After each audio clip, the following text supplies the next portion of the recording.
أعوذ بالله من الشيطان الرجيم بسم الله الرحمن الرحيم الحمد لله رب العالمين الحمد لله يا اللهم افتح علينا حكمتك وانشر علينا من خزائن رحمتك يا أرحم الراحمين رب اشرح لي صدري ويسر لي أمري واحلل عقدة من لساني يفقهوا قولي رب زدني علما وارزقني فهما ربنا آتنا في الدنيا حسنة وفي الآخرة حسنة وقنا عذاب النار وصلى الله على سيدنا محمد وعلى آله وصحبه وسلم والحمد لله رب العالمين. Amin. Okay, alright. So, hari ni kita nak sambung yang pasal organ fotosintesis tau. Saya minta maaf kepada semua, saya minta maaf sebab tajuk ni untuk saya adalah quite difficult sikit untuk saya ajar. Awak dengar tak suara saya? Dengar dengan jelas tak? Jelas. Syaz ada tak? Oh, Syaz ada. Okay. Ada. Nah, so tajuk yang fotosintesis ni, organ utama fotosintesis ni, saya ulang lagi sekali tau. Dalam tajuk ni kita cerita pasal daun. So apakah proses yang berlaku pada daun yang awak dah tahu, yang sebelum ni kita dah belajar apakah proses yang berlaku kat daun. Apakah proses yang berlaku kat daun? So bayangkan ini adalah daun. Okay, daun. Apa proses yang berlaku dekat daun? Ha? Proses apa? Okay, kita tahu ada proses fotosintesis lagi. Tindak balas gelap. Tak tahu. Fotosintesis.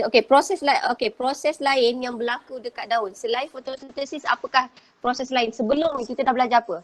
Dekat daun ni berlaku, dia berlaku transpirasi. So kalau kat bawah ni adalah transpirasi. So apa lagi? Ada lagi satu. Selain daripada tu. Pertukaran gas. Yes, pertukaran gas. Alright, so pertukaran gas. Sebenarnya pertukaran gas ni, kalaulah saya tahu, pertukaran gas ni kita boleh pecahkan kepada dua. Satu, pertukaran gas ni melibatkan proses fotosintesis. Satu lagi, pertukaran gas adalah melibatkan proses respirasi. Okay, so saya ulang slow-slow tau. Hari ni sebenarnya kita nak belajar pasal fotosintesis dengan respirasi. Now, saya lukis secantik mungkin. Okay, katakanlah ini daun. Alright, ini daun. Kita kata first dia berlakunya pertukaran gas. Okay. Pertukaran gas. Okay, hari ni nak belajar pasal ni. Pertukaran gas ni ada dua jenis. Dia melibatkan pertukaran gas, melibatkan proses fotosintesis. Dan satu lagi adalah respirasi. Kalau fotosintesis, ia menggunakan gas apa? Kalau fotosintesis menggunakan gas apa? Proses fotosintesis. Karbon. Yes, dia menggunakan gas karbon dioksida plus H2O, and then dia akan menghasilkan glukosa. Lepas tu dia akan menghasilkan oksigen. Oksigen ni dibebaskan dan juga dia akan hasilkan air. Tapi air, very good. Kalau respirasi dia terbalik pula. Ingat tak respirasi, bahan mentah dalam proses respirasi? Apakah bahan mentah dalam proses respirasi ni? Oksigen. Yes, oksigen. Lagi satu? Oksigen dan apa bahan mentah?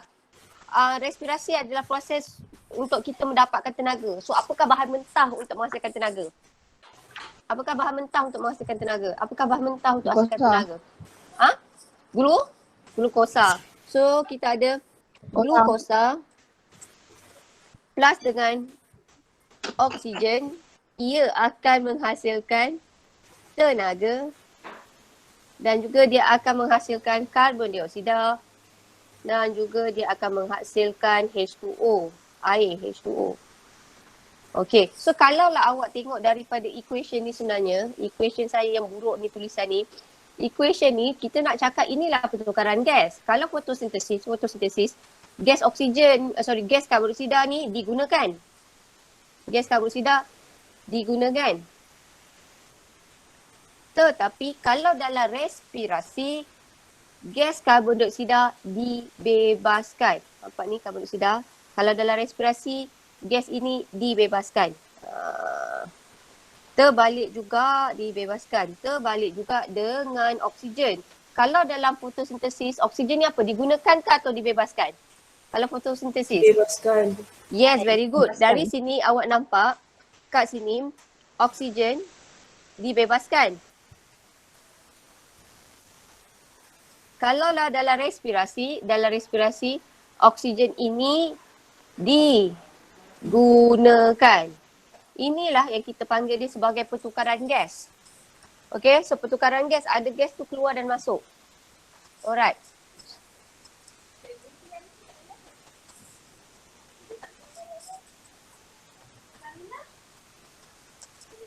Oh.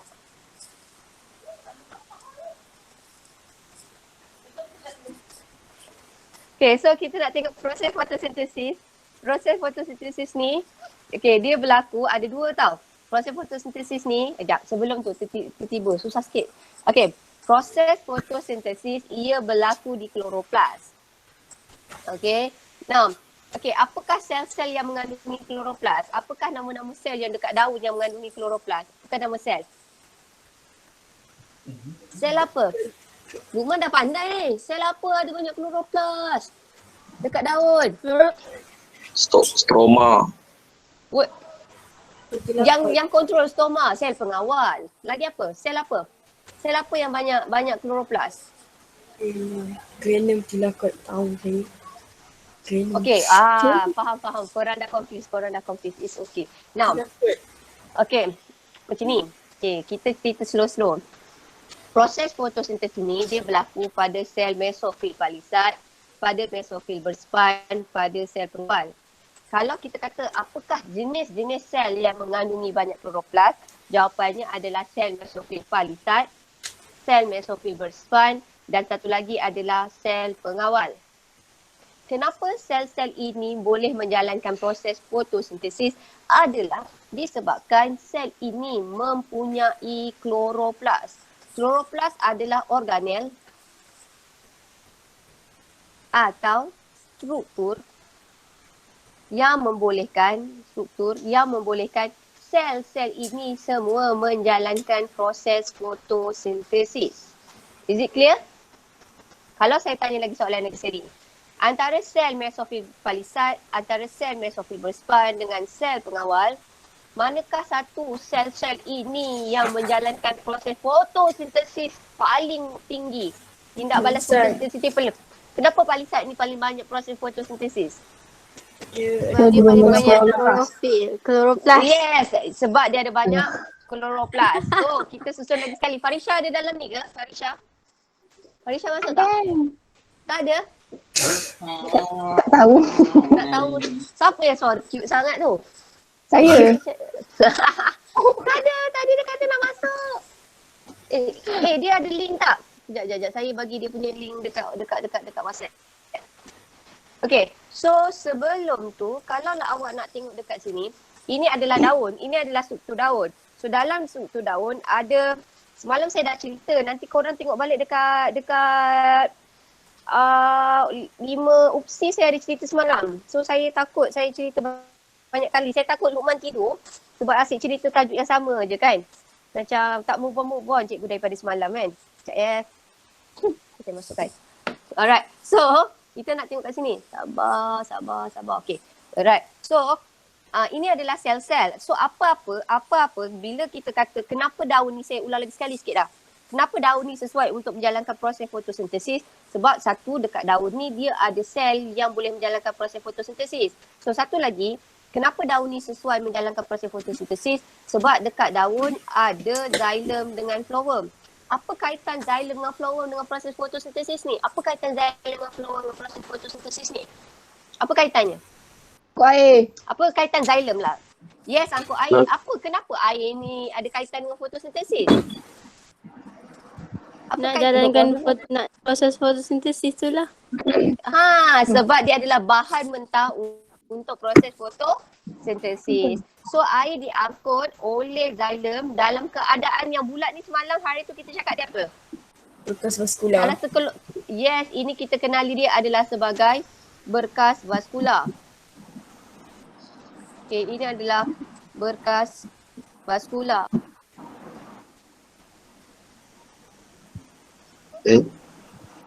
Cikgu. Kau hilang. Cikgu. Cikgu lab ke? Cikgu lab ke? Tapi cikgu ada lagi kat situ. Sekejap. Tak tu. Cikgu punya ni. Untuk share screen cikgu dah. Cikgu. Dia kata kejap. Sabar. Sabar. Ya Allah. Okay. Biar aku sambung pula. Tak nak aku belajar dengan kau. Semua tidur.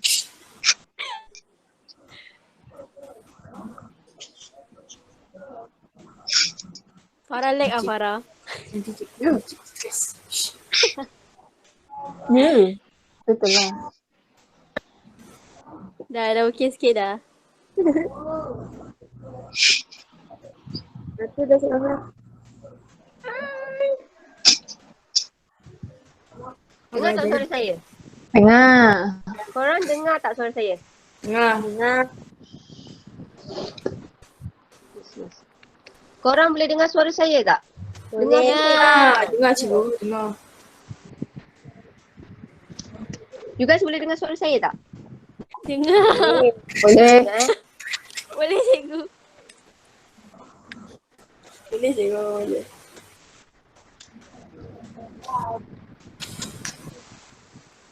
Boleh. Jawab soal. Sini. Jawab. Jawab dah. Farah tengah type.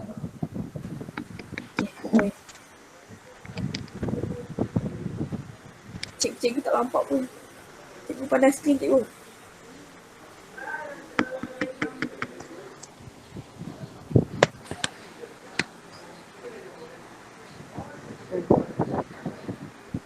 Dengar tak? Dengar tak? Ada 3.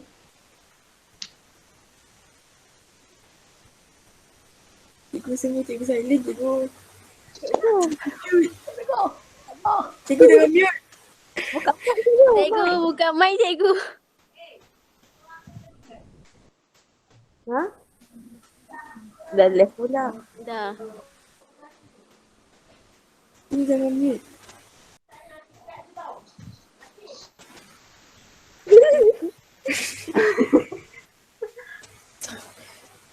Cikgu sabar cikgu. Okay, dengar tak suara saya? Dengar. Alhamdulillah, ya Allah. Stresnya, subhanallah. Ya Allah, ya Tuhanku tak. Macam mana saya boleh kena kick daripada meeting yang saya sendiri create ah? Tak boleh, saya Kena tak boleh kick? terima.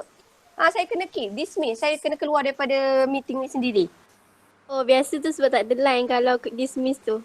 Oh. Dia keluar sendiri. Tapi masalahnya laptop okey, iPad pula dia dismiss tau. Tak tahulah. Cikgu lag. Faham je. Sikit. Lag. Sekarang lag lagi tak? Lag sikit Tak tahu kalau lag ni saya tak boleh buat apalah. Ini saya rasa internet lah. Suara cikgu tak lag. Suara tak lag tapi gambar lag. Ke? Cikgu lag. You baca. Hati ya. Okay. Right, bismillahirrahmanirrahim. Saya nak cuba ni. Right. Taklah sometimes kelas online ni kena bergantung kepada nasib juga kan. Okay, now hari ni nak cerita pasal ni sebenarnya. Tajuk ni memang berat sikit tau. Tajuk ni berat untuk saya sebab dia adalah tajuk yang awak belajar terlampau detail untuk tajuk ni. Awak belajar macam dia nak bagi awak basic untuk dekat universiti. So basically dia is quite detail for you. Saya cuba ajar awak as simple as I can lah. Okay, sebab tu tajuk ni kadang-kadang kalau awak perasan saya ada ulang sikit lagi sekali. Sebab saya perasan kadang awak confused. Bila awak jawab dan soalan tu awak jawab tu tak betul, so saya akan ulang balik. So, saya ulang lagi sekali. Proses fotosintesis.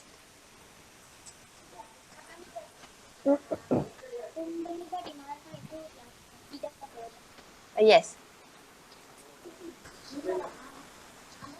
Okay, dah. Alright, mari kita teruskan.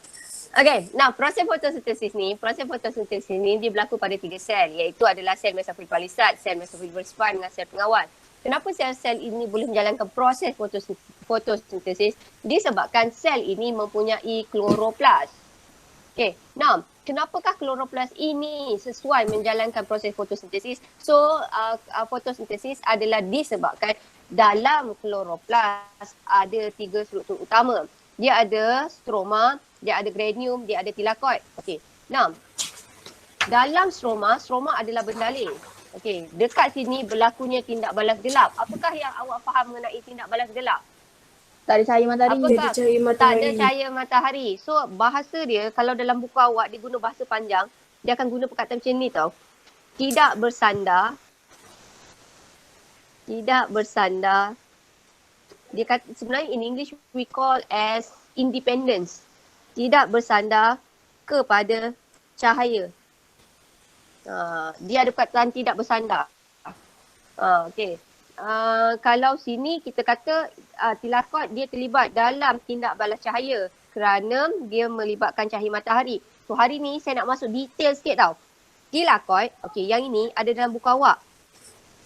Tilakot ni sebenarnya dia ada pigmen fotosintesis selain daripada klorofil. So saya ulang. Yang awak belajar yang memerangkap cahaya matahari adalah klorofil. Okey. Saya tambah sikit. Sebenarnya dalam tilakot selain klorofil dia ada pigmen fotosintesis lain. Yang ni silibus baru.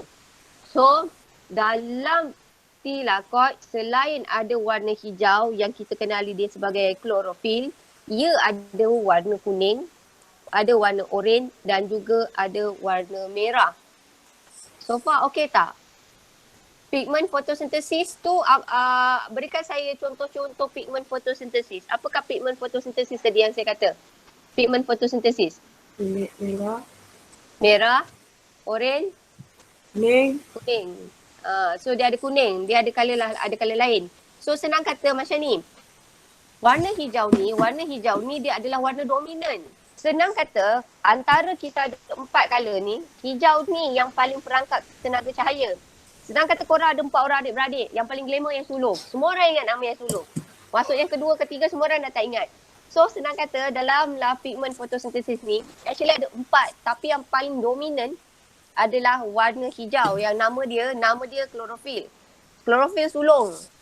Okey, dia warna hijau. Okey. Nombor 2, nama dia adalah antosianin. Itu warna merah. Nombor 3 kita ada kerotin, itu adalah orange. And then kita ada kuning, namanya adalah xanthophyll. Okay, so senang kata biasanya orang tahu klorofil je. Tetapi sebenarnya dalam daun ada pigmen fotosintesis yang lain. So macam mana kita nak membuktikan bahawa dekat dalam daun tu ada pigmen fotosintesis lain kecuali selain daripada warna hijau adalah menggunakan satu cara yang kita panggil kaedah kromatografi yang kita akan buat nanti kat sekolah. Kaedah kromatografi ni kita nak cakap kita pakai daun hijau. Daun tu sebenarnya warna hijau tau. Daun hijau tu kita nak cakap dalam daun hijau sebenarnya ada color lain. Dalam daun hijau sebenarnya ada pigmen fotosintesis lain selain daripada warna hijau. So caranya dia buat apa? Yang pertama kita ambil mana-mana daun. Okay. Kita ambil mana-mana daun. Daun tu kita letak pasir dan juga alkohol. Pasir tu untuk apa? Pasir tu untuk memecahkan dinding sel. Dan alkohol tu untuk apa? Alkohol tu untuk kita pecahkan klorofil. So bila kita luluhkan klorofil, kita pecahkan klorofil, color lain kita dapat tengok. So ini adalah first.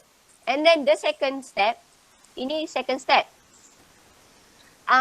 Daun yang kita pecahkan, kita tumbuk-tumbuk letak dekat alkohol tu. Kemudian kita letak tisu. Katakanlah ini tisu. So kita letak tisu nombor 2 ni. Ini daun yang kita dah tumbuk. Dalam ni yang dah tumbuk ni. Okay, lepas tu tumbuk. Lepas tu kita biarkan dia proses resapan. Dia akan melakukan proses resapan. Yang menariknya, kadar pergerakan setiap pigmen ni adalah berbeza. So, kadar perbezaannya berbeza. Awak nanti end of the experiment, you guys akan nampak begini. Color dia bergerak pada kadar yang berbeza. So, kesimpulannya, kaedah kromatografi adalah satu kaedah untuk memisahkan pigmen klorofil. Okey, macam mana tadi soalan saya? Macam mana kita nak memastikan dalam kromatografi ni kita boleh nampak color lain selain warna hijau? Apa kita buat untuk memecahkan klorofil tu, pigmen hijau tu? Kita kena letak apa? Pasir. Pasir adalah untuk dinding sel. Alkohol. Yes, kita adalah nak letak alkohol. So ini adalah dia punya bahasa. Yang ini sebenarnya saya memang buat special untuk awak sebab ini adalah silibus baru tau. Dan dalam buku rujukan tak ada. And then dalam buku teks awak pula, dia hanya bagi soalan begini. Soalan ni. And then awak yang kena buat research sendiri. Dan basically research yang awak dapat biasanya dalam bahasa Inggeris. Sebab tu hari tu masa awak buat herbarium, sebenarnya herbarium tu saya lebih nak pada paksa awak biasakan dalam bahasa Inggeris. Biasakan sains dalam bahasa Inggeris. Sebab basically orang kena buat research normally dalam bahasa Inggeris. Kalau dalam bahasa Indon boleh. Tapi saya rasa korang suka Indon ke? Saya tak tahulah bahasa Indon tu kadang-kadang bagi saya takut saya misunderstood the concept. Macam tu lah. So saya takut sikit. Okay, sebab ni satu nanti bila awak masuk U, senang kata sini lah. Bila korang nak further dalam sains dekat U, dia guna satu bahasa je. Dia guna English. So basically kita nak biasakan awak dengan English. Itu saja. So far boleh faham tak? Apakah itu kaedah kromatografi? Apakah yang korang faham pasal kaedah kromatografi ni? Apakah kegunaan kaedah ni? Nak Untuk tengok warna. Lain. Nak pecahkan apa sebenarnya? Nak memisahkan apa sebenarnya? Pigment apa? photosynthesis. Yes, pigment photosynthesis. So tadi awak belajar pigment photosynthesis selain klorofil. Ada tak pigment lain? Ada. Ada. Apa dia? Merah. Merah, oren, kuning. Yes, merah, oren dan juga kuning. Tu nama dia nanti awak ingat sendiri. Kita ada antosianin, kita ada kerotin, kita ada xanthophyll. Yang ni pula. Saya rasa berpeluh tajuk ni. Katakanlah yang semalam saya cerita Adam. Hari ni saya ambil Fatia lah. Katakanlah Fatia ada aquarium tak kat rumah?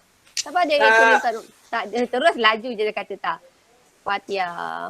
Dia katakanlah Fatia tiba-tiba terbuka hati. Nak ada aquarium yang cantik macam ni. Yang macam yang ada banyak rumpai apa nak cakap? Rumpai laut, rumpai air, banyak rumput-rumput, banyak tumbuhan-tumbuhan dalam akuatik.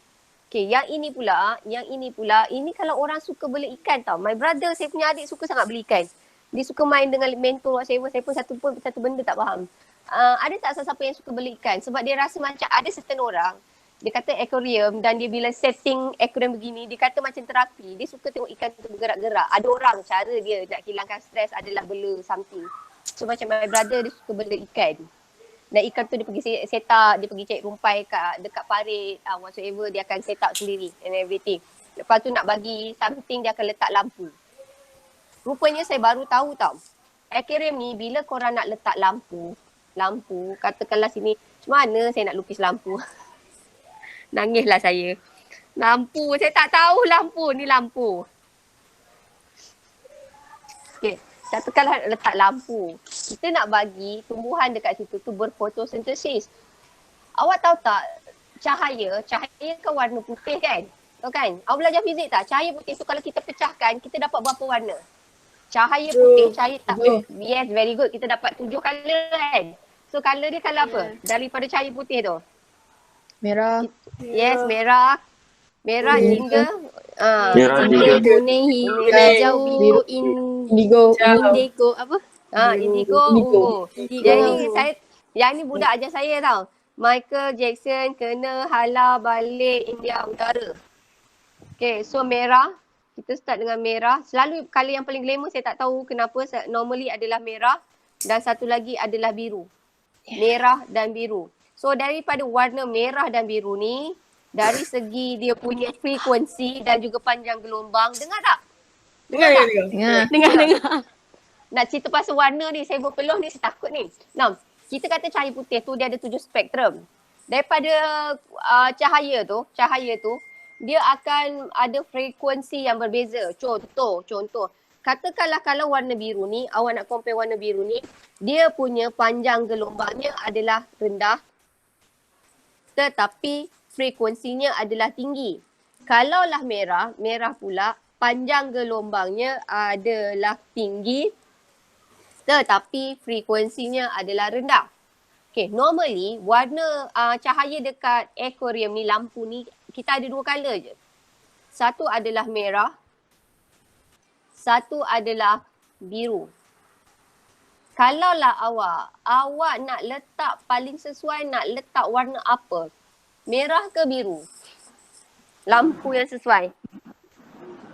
biru. Biru. Kenapa Luqman nak biru? Sebab biru boleh tembus air. Yes, sebab biru, tengok kat sini kan. Okay, tengok merah dan biru adalah selalunya warna yang digunakan dalam cahaya yang digunakan dalam proses fotosintesis. Tetapi warna merah ni dia boleh hilang dalam air. Maksudnya dia susah nak tembus air. Tetapi kalau kita warna biru ni dia boleh menembusi air, oleh itu tumbuhan tu boleh dapat cahaya. Suara saya ni ya. Tak boleh. Okey. Tak. Syah. Faris, siapa ni Syah. nak kena off? Farisha kena off mic. Alright. Okay. Nam, thank you. Okay. So far boleh tak? Yang ini saya baru perasan tau. Bila saya ajar tajuk yang ini, pasal cahaya ni, saya baru perasan dulu saya rajin pergi kedai aquarium sebab Emir suka ikan. Dia suka binatang, dia suka tengok rabbit whatever. So sometimes kalau dia tengah nangis-nangis ke ngamuk-ngamuk dia nak tengok binatang, the best way saya pergi adalah kedai pet shop yang ada jual banyak benda. So dia tengok katak, dia tengok rabbit ke whatever, dia happy macam dia pergi zoo. So normally saya akan pergi situ. Dan saya baru perasan tau, kalau awak pergi kedai aquarium tu, dia akan guna satu lampu, baru saya perasan lampu tu warna biru. Awak jarang nampak kalau orang yang ada pet shop, dia ada ikan, dia letak lampu tu warna merah. Normally dia letak lampu tu adalah warna biru. Disebabkan warna biru ni dia boleh menembusi air dengan bagus. Ini adalah jawapan dia. Kerana warna biru tu boleh menembusi air dengan bagus. So ini adalah latihan muka surat 51. Nampak tak awak punya soalan? Muka surat 51 dia kata reka satu eksperimen untuk mengenal pasti warna cahaya yang terbaik untuk memaksimumkan kadar fotosintesis. Saya beli buku rujukan. Dalam buku rujukan pun tak ada jawapan. So this one saya kena Google. Cari dekat Google. Nah, so Kenapa this nak one kena letak lampu cikgu? sebab untuk apa nak letak lampu? Untuk proses Fotosintesis. Oh. Lepas tu satu lagi masalah fotosintesis. Dan satu lagi dia nak letak lampu ni biar katakanlah sebab aquarium tu logiknya macam ni tau Syaz. Aquarium kita simpan dalam rumah. Dia tak dapat cahaya matahari direct. Tapi kita nak tumbuhan-tumbuhan yang ada dalam aquarium ni boleh hidup kan? Sebab tu aquarium dia letak lampu. Okey. Kalau Syaz nak lagi faham, awak kena pergi kedai aquarium, kedai pet shop Kita main pet shop kedai aquarium. Kalau awak pergi kedai aquarium tu, awak baru perasan apa saya cakap. Sebabnya aquarium tu duduk dalam rumah. Dia tak dapat direct sunlight, sebab tu kita letak lampu. Bila saya jadi cikgu bio ni pun saya baru faham, oh patutlah kena letak lampu kan, sebab logik lah dia punya tumbuhan-tumbuhan tu semua dalam kedai kan. Dia tak dapat direct sunlight. Lepas tu tumbuhan-tumbuhan tu semua eksotik tau. Mahal-mahal kalau mati. So dia kena make sure tumbuhan tu mendapat cahaya matahari yang cukup untuk proses fotosintesis. So far are you okay? Okay tak? Okay. Alright. Okay, now kita teruskan. Wow, ini nangis. Ini adalah nota daripada Kalai tau. This is Kalai's note. Saya sebenarnya nak minta seorang suruh salinkan lagi cantik tapi saya tak sempat. Tapi saya guna nota ni adalah untuk ajar budak 5 UPSI. So tapi saya tak terang ni sebab yang ni saya dah terang 2 kali. Kalau korang nak tengok penerangan dia lagi sekali, korang boleh tengok video. Okay, so kita nak masuk dekat sini perbezaan. Oh sebelum tu. Oh kena cerita sikit ah. Now perbezaan antara tindak balas cahaya dengan tindak balas gelap. Kalaulah tindak balas cahaya ni berlakunya dekat mana? Tindak balas cahaya dia berlaku kat mana? Tilakoid. Kalau tindak balas gelap? Stroma. Yes, stroma. So, dalam tindak balas cahaya, apakah hasil tindak balas cahaya? Oksigen dan air. Dia akan Oksigen, hasilkan air, saya berikan soalan saya kurang cantik. Kalau saya kata apakah hasil daripada tindak balas cahaya, hasilnya adalah ATP dan juga NADPH. Ini adalah hasil. End product, hasil. Kalau saya kata bahan mentah untuk proses tindak balas cahaya. Apakah bahan mentah untuk proses tindak balas cahaya? bahan mentah dia, keyword dia daripada sini. Kita ada air dan karbon dioksida je bahan mentah. So dalam tindak balas cahaya mana satu? Air ke gas karbon dioksida? Air. Yes. So dekat sini bahan mentah dia adalah air. Air adalah bahan mentah. Okay, air adalah bahan mentah. So far, are you dah okay? Okay, korang okay lah kan? So, now saya cerita lagi sekali dengan lajunya. Now, tindak balas cahaya dia berlaku di telakot. Apakah yang berlaku dalam tindak balas cahaya? Tindak balas cahaya ni adalah klorofil akan menyerap tenaga cahaya. So, bila dia menyerap tenaga cahaya, dia akan menyebabkan siapa yang paling excited? Elektron akan elektron akan teruja kepada aras lebih tinggi. Macam mana elektron tu boleh teruja ke aras lebih tinggi? Macam mana elektron tu boleh melalui satu siri pengangkutan elektron. Yes, very good. Melalui satu siri pengangkutan elektron. So bila teruja ni, elektron sebenarnya hasilkan apa? Tenaga. Tenaga. Yes, elektron akan menghasilkan tenaga. Very good. So tenaga daripada elektron tu, elektron buat apa? Hasilkan apa? ATP. Yes, very good. Dia hasilkan ATP. Alright, so habis kat situ sebab ATP ni akan digunakan dalam tindak balas gelap. Okay, now elektron tu akan berhenti teruja tak? Elektron tu akan berhenti teruja tak? Berhenti. Siapa penerima terakhir? ADP+. ADP+. So ADP+ adalah penerima terakhir elektron. Ini saya punya ayat, ini adalah tadi nombor 4, ini ada ayat saya nombor 5. Now, bila NADP ni dia berhentikan elektron, lepas tu NADP+ ni buat apa? NADP+ ni buat apa? Bergabung dengan H+. Gabung dengan hidrogen. Yes, very good. Dia akan bergabung dengan H+, ion hidrogen membentuk NADPH. NADPH ni akan digunakan dalam tindak balas gelap. Okay, now question. Dari mana asal usul ion hidrogen ni? Air. Yes, daripada air. So apa jadi dekat air tu? Apa? Mengalami penguraian. Yes, mengalami penguraian. Dia jadi dua jenis ion. Satu ion hidrogen, satu lagi ion hidroksida. Now, tadi kita dah tahu nasib ion hidrogen ni dia akan kahwin dengan NADPH, NADP+ menjadi NADPH. Apakah nasib ion hidroksida ni? Apakah nasib ion hidroksida ni? Kehilangan elektron. Dia akan bebaskan atau kehilangan elektron membentuk Gas oksigen dan air. gas oksigen dan juga air. So kesimpulannya hasil tindak balas cahaya adalah dia ada 4 sebenarnya hasil tindak balas cahaya. Kalaulah saya nak jadikan lebih detail.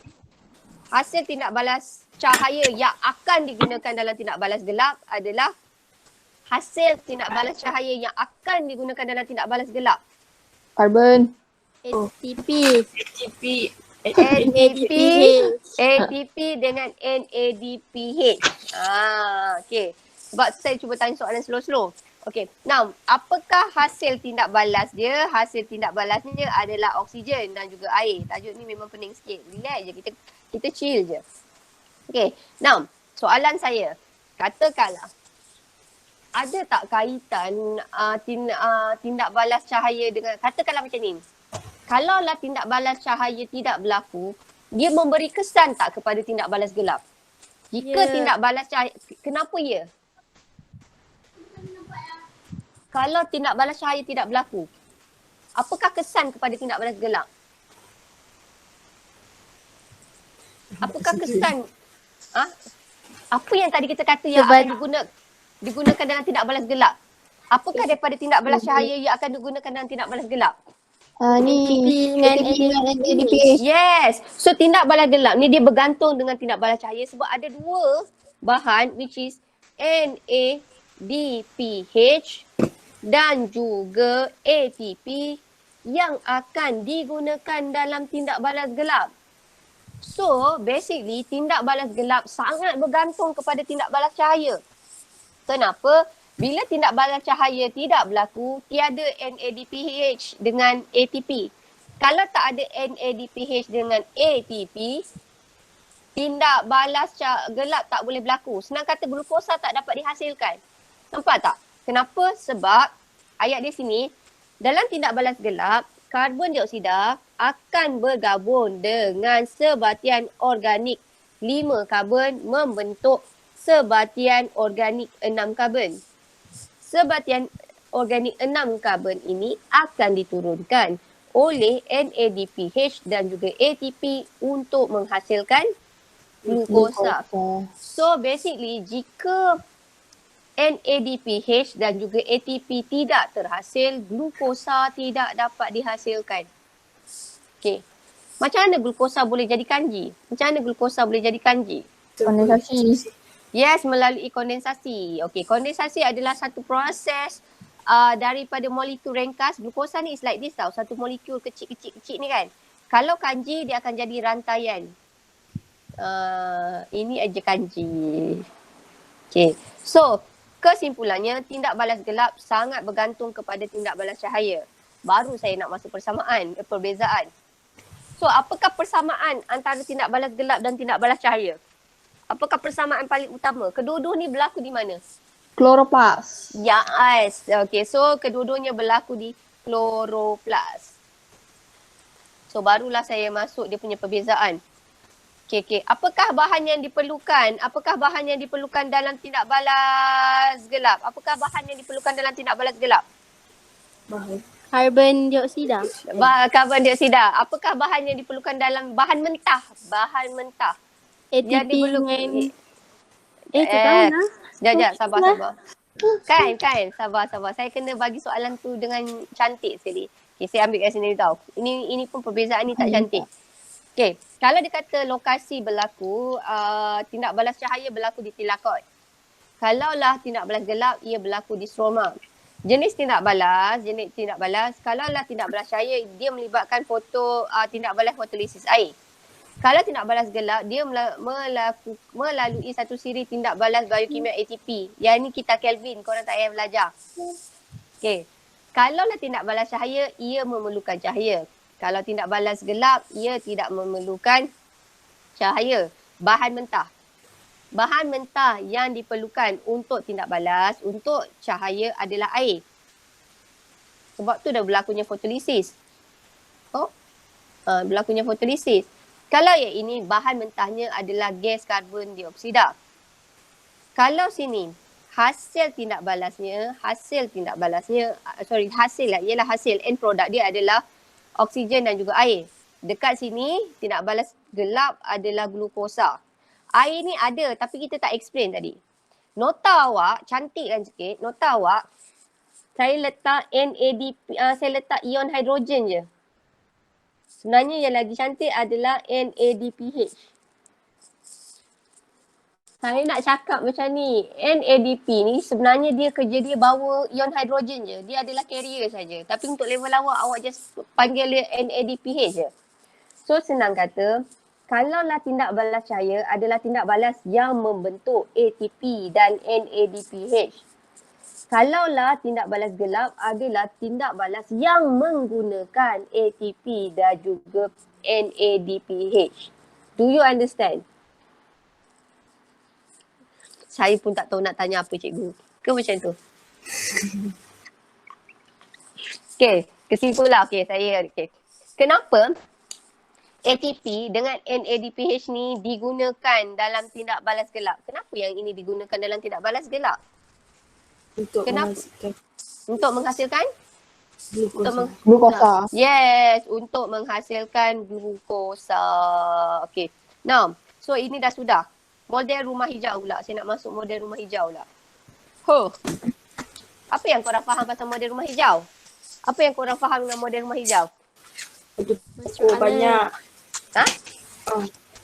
Dia ada awak kalau awak rasa kalau awak masuk dalam rumah hijau, ini namanya rumah hijau. Apa awak rasa? Kalau korang masuk dalam satu rumah hijau, apa korang rasa? Segar je. Sejuk is tipu. Sejuk tipu. Tenang, yes. Actually rumah hijau ni panas tau. Sebab kita perangkap cahaya dan juga suhu tu adalah pada warm temperature. Maksudnya kalau kita kata rumah hijau, sebenarnya rumah hijau ni kita control dia punya kelembapan. Kelembapan warm adalah dia punya suhu dan juga cahaya. Maksudnya tumbuhan ni dia nak hidup dia perlukan satu keadaan optimum. So senang kata rumah hijau adalah satu tempat yang menyediakan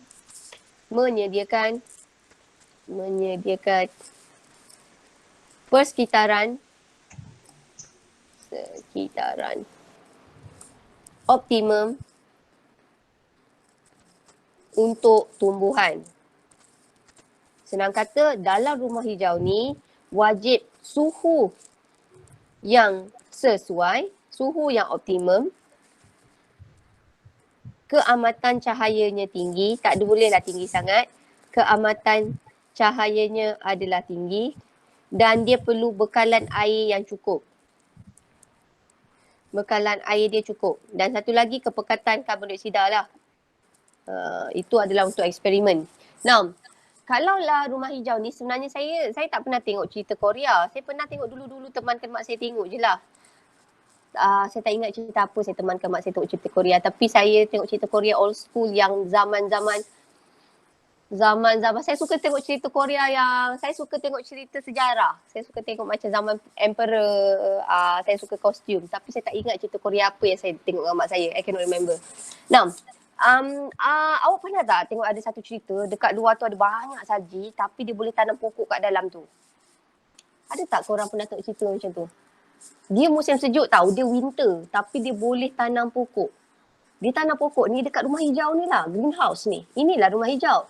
Rumah hijau ni kita nak cakap, kita boleh tanam pokok dan pokok tu boleh hidup dengan subur walaupun keadaan kat luar tu adalah sejuk. Sebab tu saya kata rumah hijau ni menyediakan persekitaran yang optimum untuk tumbuhan. Biasanya kita dekat Malaysia, kita jarang jumpa rumah hijau sebab kita dah cukup cahaya matahari dan suhu. Rumah hijau ni biasanya kalau korang duduk overseas, katakanlah bayangkan Fatia duduk overseas. Tapi Fatia teringin nak makan kangkung. Katakan. Apa lagi yang susah nak dapat kat sana? Katakanlah Fatia suka makan kangkung ke, suka makan bayam Brazil whatsoever lah kan. So tapi kat sana tengah musim sejuk. So Fatia buat apa? Dia bina satu rumah hijau. Rumah hijau tu dia dah control everything. Dia letakkan suhu yang sesuai, keamatan cahaya yang tinggi, dia letak sumber air. Dia control. Sebab tu saya kata rumah hijau ni panas. Sebab dia mesti letak ada keamatan cahaya sikit kat situ. Sebab untuk apa? Ini adalah rumah hijau ni adalah rumah untuk tumbuhan. Rumah untuk tumbuhan hidup. Okay. Sebab tu kalau saya selalu contoh walaupun korang tak pernah tengok cerita ni tapi saya bagi tahu juga. Macam saya tengok cerita Hunger Games. Saya suka sangat cerita Hunger Games tu. Ada satu scene tu sejuk gila kat luar. Sejuk sangat winter. Tapi dia masuk dalam satu rumah tu. Rumah ni lah macam ni, rumah ni. Dalam rumah ni ada banyak roses, banyak sangat bunga. So itu adalah rumah hijau. Kawasan kat luar tu sejuk gila tapi dalam ni kita boleh tanam pokok. Kenapa? Sebab kita kontrol persekitaran dia. Boleh faham tak? Saya rasa kalau korang pergi dekat Cameron Highlands pun sama tau. Ada satu rumah tu dia tanam pokok kat situ. Dia memang saja kontrol dia punya suhu. Kalau awak masuk dalam tu awak akan rasa panas sikit. Inilah rumah hijau. Kalau korang nak buat, korang boleh buat macam ni. Saya tak sanggup lah suruh korang buat. Maybe junior awak tahun depan saya suruh buat ni lah kot rumah hijau ni. Tahun ni saya tak sempat. Tahun ni saya sempat suruh buat awak buat herbarium je. Kalau korang nak buat macam ni lah. Cantik macam ni. So senang kata kan. Senang kata bila kita buat rumah hijau macam ni, kalau korang tanam bunga ros tu bunga lagi besar. Sebab ros tu akan dapat suhu dan keamatan cahaya lebih banyak. Macam tu lah dia punya cerita. Ni adalah yang pendek, yang kecil which is saya tak tahu. Okay, ini budak pertanian. So korang tak ada ambil pertanian kan. So basically korang tak tahu. So tadi, apakah faktor-faktor yang mempengaruhi proses fotosintesis? Apakah faktor-faktor yang mempengaruhi proses fotosintesis? Keamatan cahaya. Yes, keamatan cahaya, suhu, Kepekatan karbon dioksida. Yes, pandai pun. Kepekatan gas karbon dioksida. Kalau saya tambah sikit, kalau dia kebat, saya kata adalah sumber air. Kenapa saya kata faktor fotosintesis? Kalaulah soalan tanya selain daripada itu, kenapa saya masukkan sumber air? Why sumber air? Kenapa saya masukkan sumber air? Sebab kalau tak ada air pun Kalau tak ada air tak boleh juga proses fotosintesis. Sebab dalam proses fotosintesis dia ada melibatkan fotolisis air kan. So keamatan cahaya. Okay. Okey, dia punya daripada graf ni, paling senang graf ni kita kata apabila keamatan cahaya bertambah,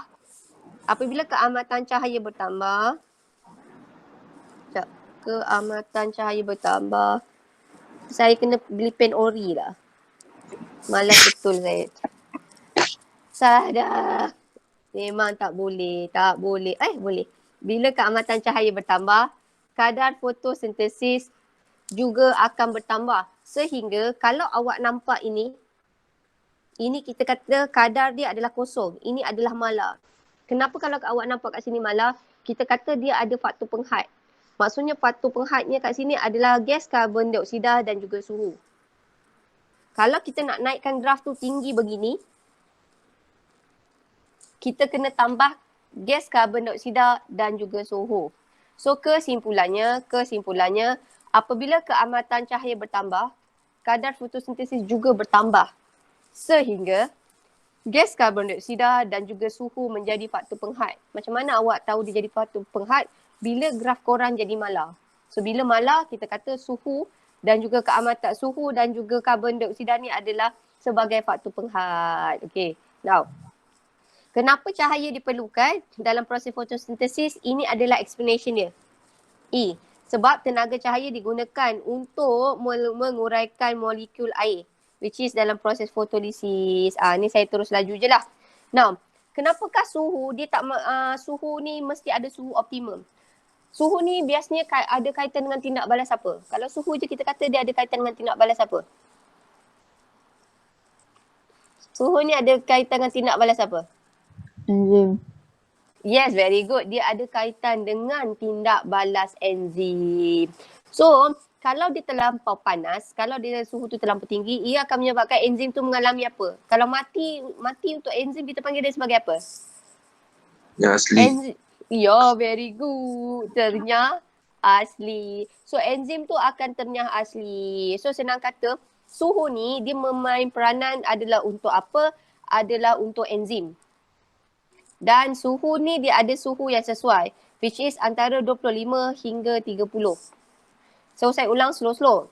Bila kita cerita keamatan cahaya, explanationnya kenapa keamatan cahaya ni penting? Keamatan cahaya adalah untuk proses tindak balas cahaya. Okay, sebab untuk proses fotolisis air. Okay, now kalau kita kata suhu ni sebenarnya kepentingannya untuk siapa? Suhu ni adalah kepentingannya adalah untuk tindak balas enzim. Tindak balas enzim ni biasanya berlaku di mana? Berlakunya dalam tindak balas gelap. Pegang kat situ je. Okay. Now, ni biasa dia akan tanya explanation begitu je. Jangan risau tau. Soalan ni biasa dia keluar soalan objektif. Kalau keluar esei pun biasanya dia suruh tanya pendek je sikit. Okay, bukan esei, soalan struktur.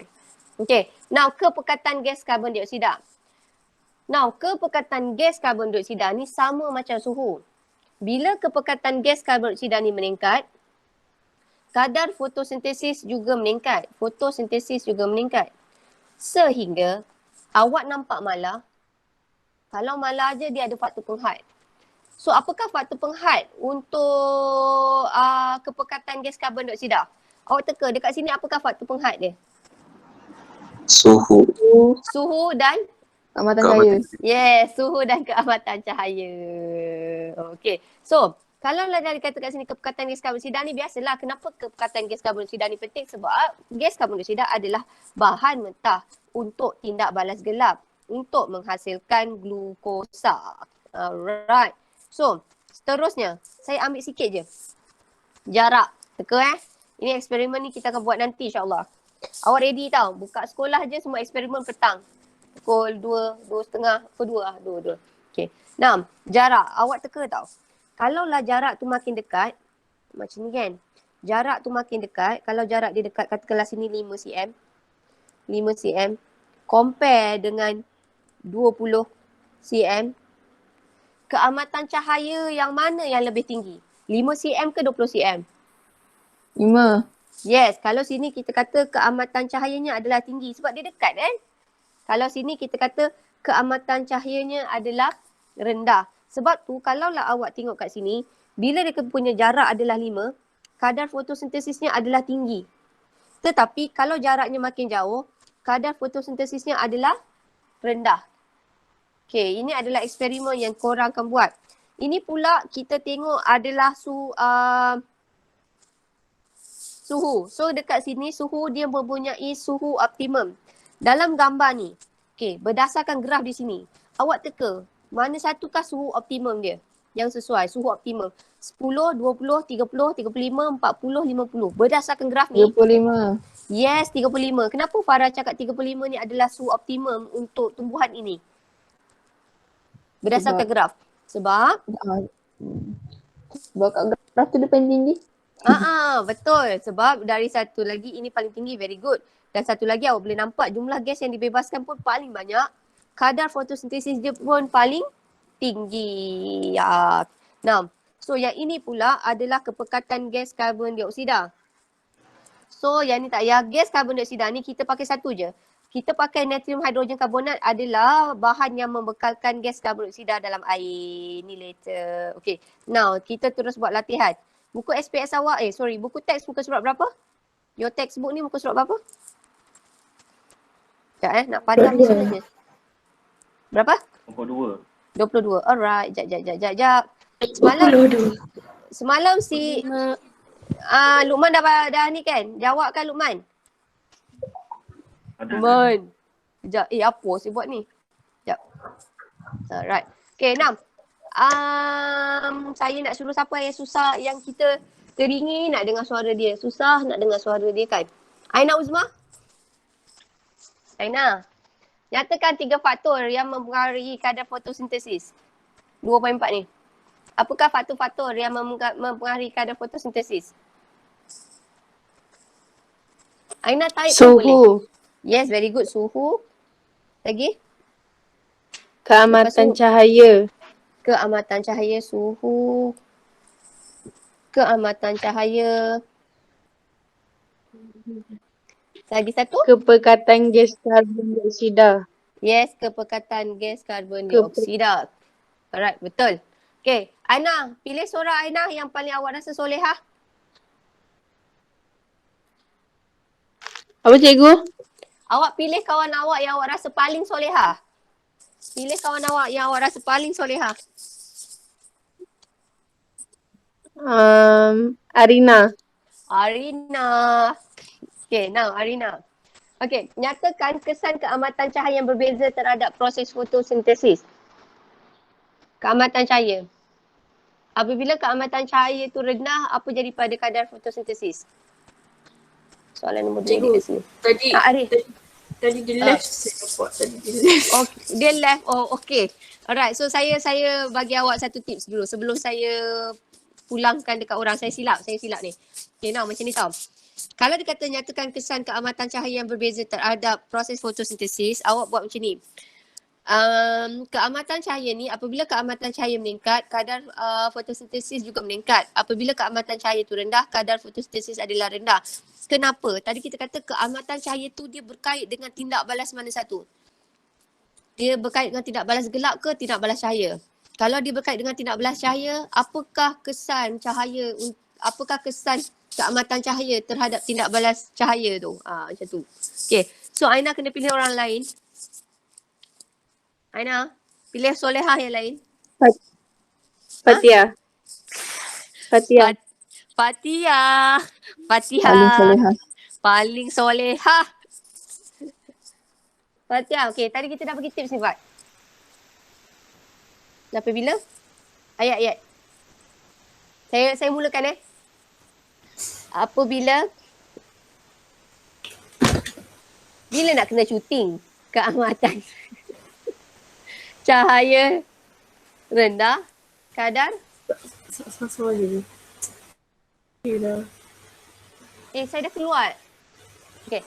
Apabila keamatan cahaya adalah apa rendah tiba-tiba error pula. Apabila keamatan cahaya adalah rendah, Proses fotosintesis rendah. yes, kadar FT je fotosintesis adalah rendah. Apabila dan bila keamatan cahaya tinggi? Kadar fotosintesis tinggi. Kerana? Yelah. Oh, kerana kenapa? Kerana sebab apa? Keamatan cahaya ni, bila keamatan cahaya tinggi, tindak balas Cahaya. Yes, very good. Kerana tindak balas cahaya lebih banyak berlaku. Saya tambah, so kerana berlaku ni ayat awak bagi cantik sikit tau. Sebab dalam tindak balas cahaya, apakah fungsi cahaya? Cahaya tu dia boleh pecahkan apa? Dia boleh pecahkan apa? Molekul air. Yes, kerana banyak berlaku. Oleh itu, therefore, oleh itu, fotolisis air boleh berlaku, banyak berlaku. Ni bagi cantik tau ayat dia. Fotolisis lebih banyak berlaku. Ni bahasa saya teruk ni. Kalau Cikgu Adina nampak nangis dia. Okay, now. Soalan ni sudah. Soalan sini. Okay, Fatia. Okay. Fatia. Okay, ini Fatia simpan dalam hati dulu tau Fatia. Saya silap ni. Sepatutnya saya kena terang dulu soalan tu baru tunjuk kat orang. Okay, now. Encik Kumar telah berjaya menanam pokok anggur di sebuah rumah hijau di Cameron Highland. Nyatakan kelengkapan. Macam saya cakap tiba-tiba macam ni lah. Fatia nak pergi tanam pokok. Okey, apa yang dia perlu ada dekat dalam tu? Untuk make sure pokok tu gemuk. Anggur tu, senang kata kalau lah awak tanam anggur tu mesti kena hidup, boleh hidup. Sebenarnya saya nak tambah sikit tau. Anggur ni, dia lecennya sikit. Dia perlu keamatan cahaya yang sangat tinggi tau. Sebab tu, anggur ni dia sesuai tanam kat Perlis. Sebab awak tahu tak, Perlis tu dia dah dekat atas kan. Bila dia dekat atas, keamatan cahaya dia adalah lebih tinggi. Dia dah macam ke Thailand. Sebab tu awak perasan buah-buah banyak kat Thailand tau. Kenapa? Sebab keamatan cahaya kat Thailand tu adalah lebih tinggi. Saya tak pernah lagi sampai Perlis. Tapi saya tahu Perlis Kedah tu cantik. Awak tahu tak bila masa musim dia terlampau panas tu, padi dia hijau gila. And then pokok-pokok buah dia semua kat sana adalah paling cantik. So sebab tu kalau lah you guys perasan, kalau korang perasan macam ada satu mangga yang paling famous kat Perlis. Harum manis, is it? Comel lah. Yeah. Harum manis tu kenapa dia tak boleh tanam dekat sini? Awak boleh je tanam pokok tu kat sini. Tapi kat sini satu je yang kita tak ada. Keamatan cahaya yang begitu. Sebab tu kat Perlis boleh tanam anggur. So sekarang kita nak bayangkan. Fatia tiba-tiba dia nak tanam anggur dekat belakang rumah dia. So macam mana kita nak pastikan anggur tu boleh berbuah banyak? So Fatia nak bagi soalan ni kepada siapa?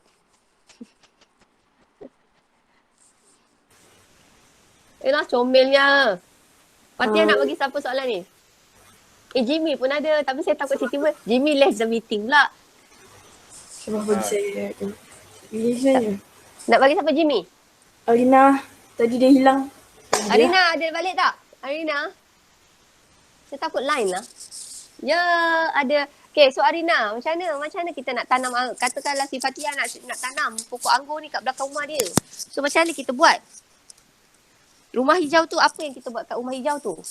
Kita kena bagi apa kat rumah hijau tu? Kat rumah hijau tu mesti ada apa? Dia type tu. Sekejap. Saya takut Arina type. Sumber air, ya. Dia mesti ada sumber air. Lagi? Sumber air je cukup tak kalau untuk bagi tumbuhan tu tumbuh dengan anggur tu banyak? Mentol yang sesuai tu sebenarnya mentol tu merujuk kepada apa? Mentol tu sebenarnya merujuk kepada apa? Mentol tu sebenarnya kita nak bagi apa? Mentol tu actually merujuk kepada apa? Keamatan cahaya. Keamatan cahaya yang tinggi lah saya ambil. Dan satu lagi, dia mesti dah ada keamatan cahaya, kita nak maintain apa? Kita nak maintain apa? So, gas karbon dioksida, sumber gas karbon dioksida. Okey. Sumber karbon dioksida. Dan satu lagi saya tambah sikit, dia adalah suhu. Okay, right. So Arina stop dulu tau. Arina fikir dulu. Ini tadi saya kata, tindak balas tidak bersandar cahaya. Ini kan, term tidak balas tidak bersandar cahaya. Ini adalah tindak balas gelap tau. Bergantung kepada tidak balas bersandarkan cahaya. Saya tak tahu kenapa dia guna terms ni. Tapi ini actually term dalam buku bio, buku matrix lah. Dia panggil perkataan dependence, independence. Kalau tidak bergantung, kita kata independence. Kalau bergantung, we call as depends. Okay, dia kata tindak balas tidak bersandar cahaya. Ini adalah, tindak balas tidak bersandarkan cahaya. Betul lah, ni tindak balas gelap. Dia kata tindak balas gelap ni bergantung kepada tindak balas cahaya. Adakah anda setuju atau tidak? Okay. Alright. So Arina bagi soalan ni kat seorang. Yang paling awak rasa paling baik sekali. Arina bagi soalan ni kat seorang. Mirza B. Mirza B. Adakah Ya, awak saya. setuju? Setuju atau tidak? Setuju tak? Setuju. Okey, kenapa? Sebab dia kena ada yang apa cikgu kata NADPH dengan ATP. Yes, very good. Sebab tindak balas, very good Mirza. Tindak balas cahaya, sebenarnya tidak bersandar cahaya tau. Tindak balas cahaya menghasilkan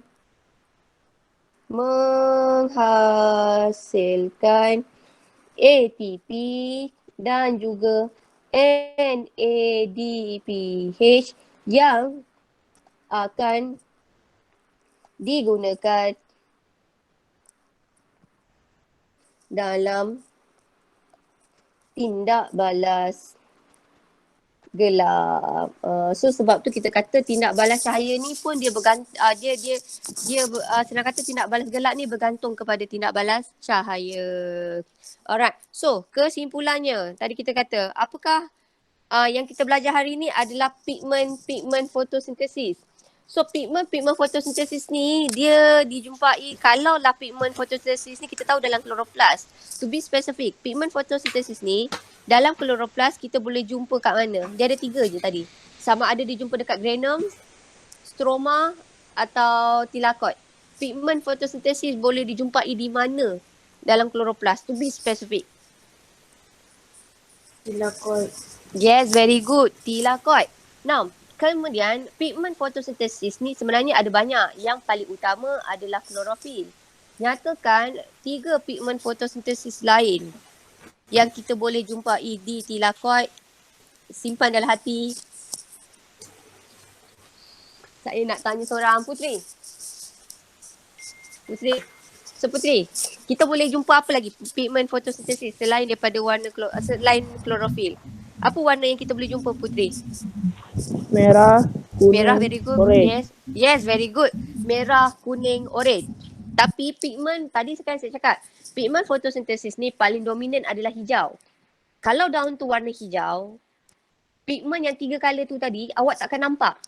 So, apakah cara kita nak memecahkan klorofil untuk kita boleh tengok pigment fotosintesis yang lain? Apakah nama dia? Shooting. Rindulah tak lama lah tak dengar suara Langloy ni. Kromatografi. Yeah, kromatografi. Thank you so much. Okay. Now, so awak ingat kesimpulannya kromatografi ni adalah satu kaedah kita nak memecahkan pigment fotosintesis. Yang ini adalah saya sangat suka tajuk ni sebab kita tahu kalau pigment fotosintesis paling glamour adalah warna klorofil tapi sebenarnya ada colour lain. Kemudian macam kita kata Fatia ada aquarium.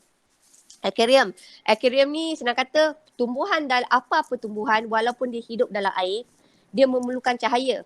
Tetapi dekat aquarium ni dia ada satu dia punya cabaran. Aquarium ni tumbuhan tu dalam air tu akan memberi satu macam mana nak cakap ni, saya fizik ayat saya tak cantik tau, memberi rintangan.